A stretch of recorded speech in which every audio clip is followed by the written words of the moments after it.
In 2016, it was announced that Tom King would be taking over as writer for Batman for DC's new Rebirth launch and replacing Scott Snyder.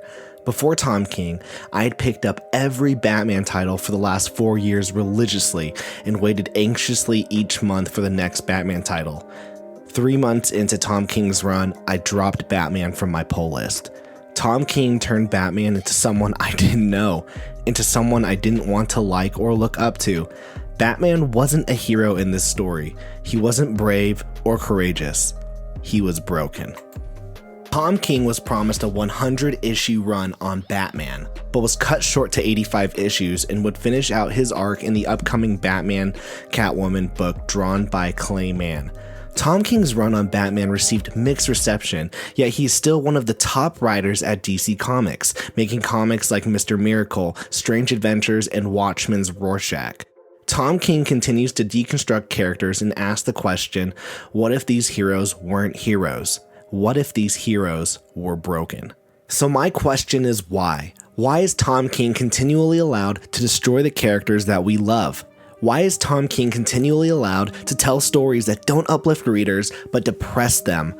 Why is Tom King constantly feeling the need to deconstruct and break our characters? The answer to this question lies in his work with Marvel. The answer lies in Tom King's vision and its success. With beautiful artwork by Gabriel Hernandez Walta and Jordi Belair, Tom King created a masterpiece that ultimately led to his destruction.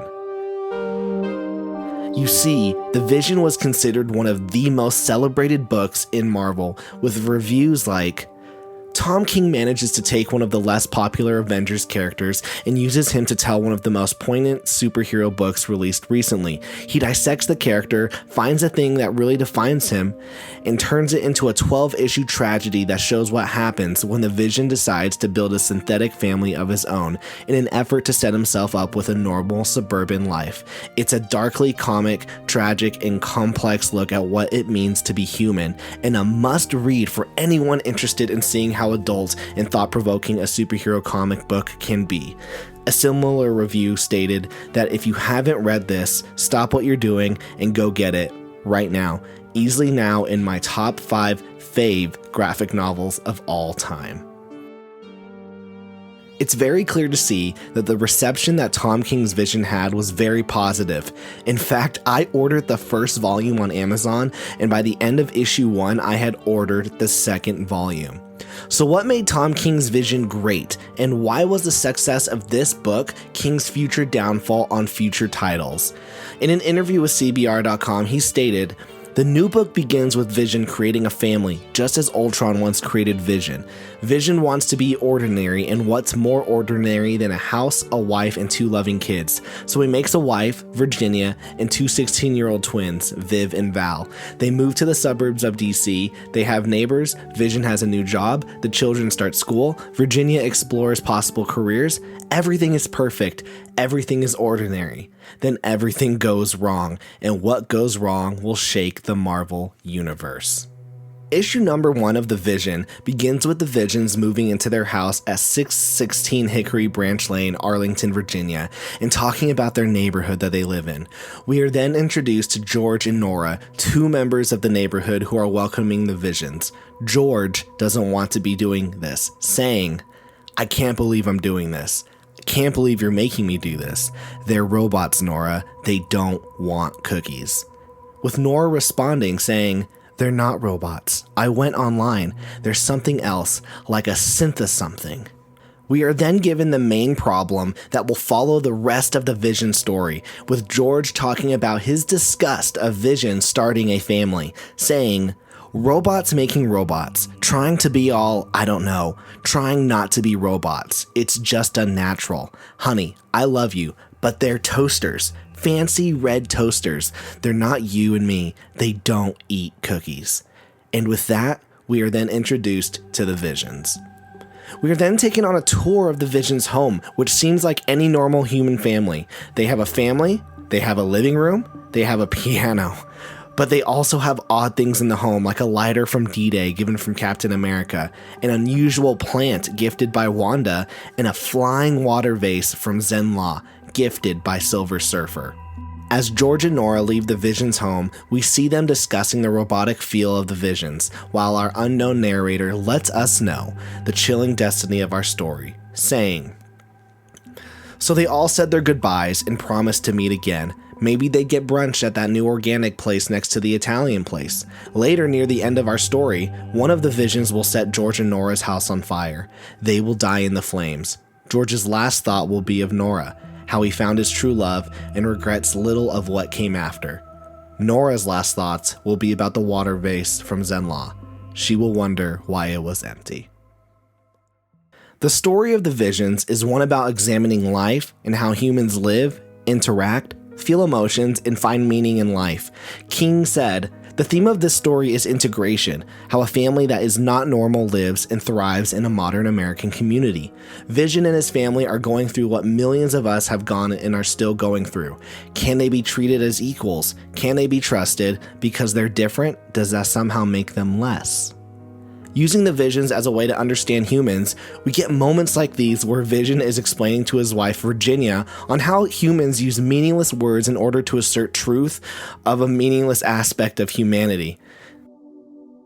They seemed kind, nice. It is proper to say they seemed nice. I disagree. Kind carries a much more positive attribution than nice. Nice is in fact often used ironically, and I was not being ironic. You misunderstand. It is the ironic aspect of nice that gives the statement its meaning. As kind is unironic, to seem kind is to imply potential of not being or of being cruel. In contrast, nice, due to its ironic interpretation, has a more flexible connotation. As such, they seem nice has a proper meaning of they may be nice or they may not be nice. Then the phrase is meaningless.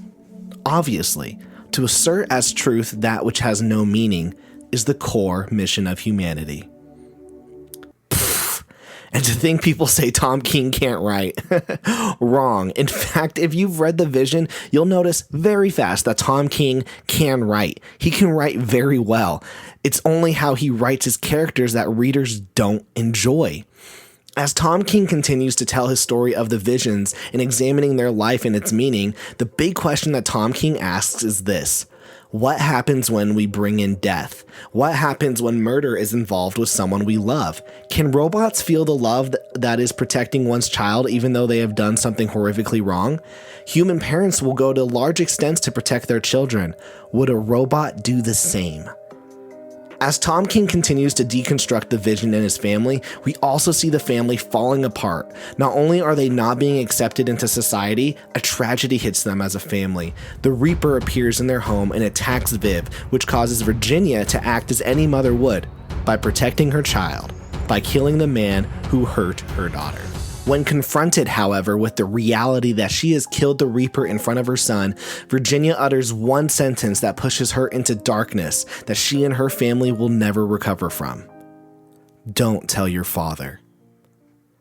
This lie that she tells ends up costing her everything, from neighbors threatening her with footage of her burying the body, to changing her own memories of the event, to being part of the manslaughter of a child and harming the father who witnessed the event.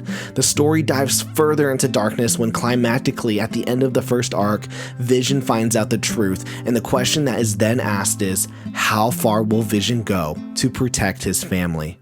I don't want to spoil the ending of the story. This roller coaster ride had me reading so intensely that by the time I was done with the book, I felt like my heart had melted. The story King was able to deliver broke my heart by the end of the book, and the reason why was he made the Vision not a hero. He made the Vision not special. He broke the Vision, and ultimately, he made the Vision like me, someone with flaws and emotions. He made the Vision a father, and as a father, I had empathy for Vision. He made choices that I would have made, and because of that connection, I loved the character and I loved this story. And this is the problem with Tom King's other character studies. At the end of the day, I don't need a story that is about me every time. Tom King should have told this story and called it quits, but instead, he continued his rampage. He broke Vision and we gave him a standing ovation. And what does every successful person do when they get an ovation and see that something works? They try and repeat it over and over and over. And that's the problem. We don't need a broken Batman, a depressed Mr. Miracle, and a beta male Adam Strange. What we need are heroes. What we need are people to look up to. I don't need 85 issues of a Batman who is dealing with mental and emotional problems. I already deal with that on a day-to-day basis. When I read comics, I want to escape. I want to see my heroes overcome and prevail, not go through constant tragedies with no happy endings at the end. And while not every story has a happy ending, Tyler, and you're right, not every story needs a happy ending. Heck, I loved The Last of Us 2 and I wanted to kill myself by the end because it was so depressing. But when you're writing characters like Batman and other major super properties, you need to give the readers hope. You need to give readers an escape. You need to leave them with a smile on their face. The reason King continues to write the way he does is because we allow it. We told him we loved Vision. We told him it was a great story. And it was a great story. But it's a story that we don't need to be told anymore. Hey guys, thanks so much for watching the video. This thing took me freaking forever, but I hope that you guys enjoyed the video. Let me know in the comments section, should I make more of these video type essay videos? And if I should, I'll make more. Also, go check out The Vision. Seriously, this was such a good comic. I really hope that Tom King turns it around and starts becoming a better writer and a writer that I want to read. But yeah, so thanks so much for watching. Remember to smash that like button, smash that subscribe button. And once again, let me know in the comments, should I make more of these videos? If I should, let me know. Peace.